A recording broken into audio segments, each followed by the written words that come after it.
Hi guys, just wanted to show you how I cover a cake in sprinkles. So this cake is a 5-inch cake, it's quite tall. When I have cakes that are quite skinny and tall, I like to just put a skewer in top just so I have an extra place to hold on. So what I've done is I've put a rough coat of buttercream on this cake. It doesn't have to be perfect because it's all getting covered. And then I've got it sitting just on its baseboard on a can inside a dish, and that's just to catch any extra sprinkles that go flying, because trust me, this will make a mess. There'll be sprinkles everywhere. So I'm using Funfetti for this one, which is a really cool rainbow mix. And what I've done is I've coloured my buttercream red, just so that if there are any gaps between the sprinkles, it doesn't look really obvious. If you have white buttercream, then that can look, it can really stand out if there's a gap in the sprinkles. So this is the way that I do it. There's plenty of other ways. I know some people put a board on the top and roll it in sprinkles. I've never been confident enough to do that. I'm too worried I'll drop it. So this is the way that I've found that works. So I start by basically just putting some sprinkles in my hand and gently, I basically put my hand right next to the cake and tip the sprinkles so that they fall onto the cake as I move my hand upwards. So my hand isn't actually touching the cake, but it gets a nice layer of sprinkles on there, if you can say that. So what I do is just keep going around, putting some sprinkles in my hand and going upwards. It's really important when you do this that you don't let your buttercream crust over in the fridge first, because if it does, the sprinkles won't stick. So you've got to do a fresh coat of buttercream and then apply the sprinkles straight away.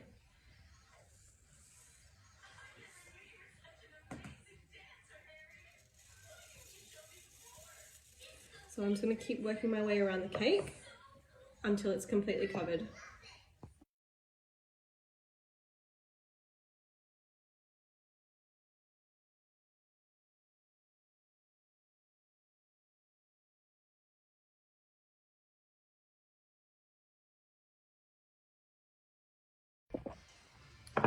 And so then I'm just going to keep working my way slowly around the cake, grabbing sprinkles that have fallen into the tray at the bottom and just filling in the gaps,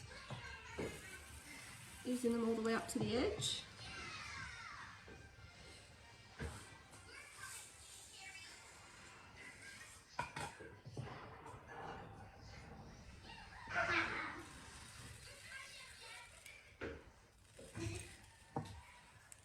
This is why it's really good to have a tray underneath, so you can keep grabbing and reusing the ones that you've dropped.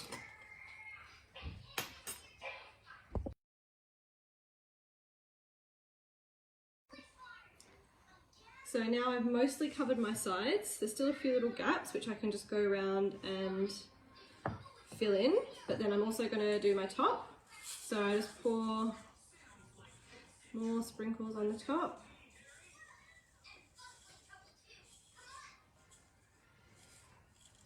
And just spread them around. I'll get some more out of my dish as well. This is so this is a 5-inch wide cake, and it's roughly 6 or 7 inches tall. And it's taken a whole 100-gram jar of sprinkles to cover the cake. And there probably won't be any leftovers of the sprinkles, so I had 2 jars set aside just in case. I think I'll get away with it because it's just for me at home with my kids. I don't mind if there's a few little gaps in the sprinkles at the sides, so I won't open the second jar of sprinkles just for us, but I'm just going to go around and use as many as I can from in this dish. But that's basically it.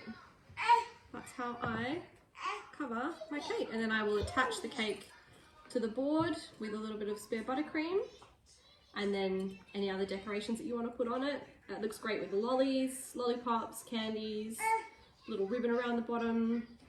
There's all sorts of really cool things that you can do, but it's awesome just on its own as well, just with the sprinkles. So Let me know if you try it. Let me know if you do it a different way. I'd love to hear. And I'd love to hear what you think. Thanks, guys.